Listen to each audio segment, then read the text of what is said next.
Yesterday I realized that joy has left this building. We are going through an incredibly busy time. We've put our apartment, the very one that I'm standing in, on the market. This meant that this place had to become spick and span and ready to be staged for all the filming and all the people that are going to come through. That meant that my office had to be packed up and go into storage. That meant that I had to become sort of a handyman, a bit of plumbing, a bit of electrician, a bit of fixing up and painting and everything. The stuff that I can do if I have to do it, but they really suck the joy out of me. It's not the stuff that comes naturally to me and that brings me energy. So all of these things came together during a busy time when my Mackay forums have just completed their retreats and we're getting ready for the Christmas dinners and Christmas meetings. And my EOS groups are finishing their quarterlies and getting ready for their annuals. So this is really a busy time there as well. And with all of this going on, joy left the building. Last night I sat down and I thought to myself, what can I do to make this be better going forward? How can we get the joy back into the building? And I realized a couple of things. The first thing is that I succumbed to the negativity virus. I was thinking negatively, I was overwhelmed, and out of this negative space, if you speak in that negative space, it does not help.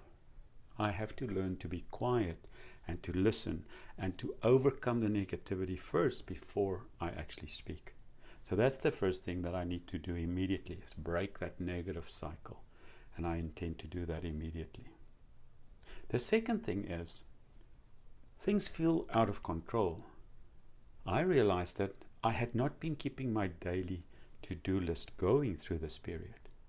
Things came to me so quickly that I didn't have the time to add them, or I didn't make the time to add them. So I didn't have priorities. I just tackled what came. And over the short term, this can work, but over the long term, this is a suction or a whole vacuum of joy. Joy just disappears when you do this. So the second thing I did was, this morning, I did my first to-do list again so that I can see what I need to do and grow through the day. That feelings of out of control will then disappear. The third thing is to plan ahead. Right now, it's difficult for me to do certain things because I can't find a specific book. I can't find something else that's in storage. The computer that's supposed to talk to this thing doesn't work right now. So I had to plan ahead and say, okay, for now, that task, that project is on hold. And I let the people know, this is on hold. I will give attention to this in 2 weeks' time. So certain things, expectations were addressed so that we know that as I go forward, we'll get there.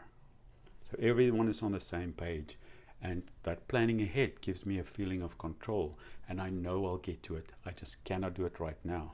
So even though the emails pile up for that particular thing, I put them in a folder and I'll get to them when it's time.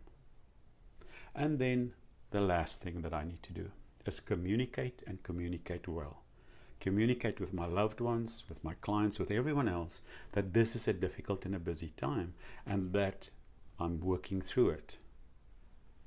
My hope, my plan is that joy will enter this building very soon again.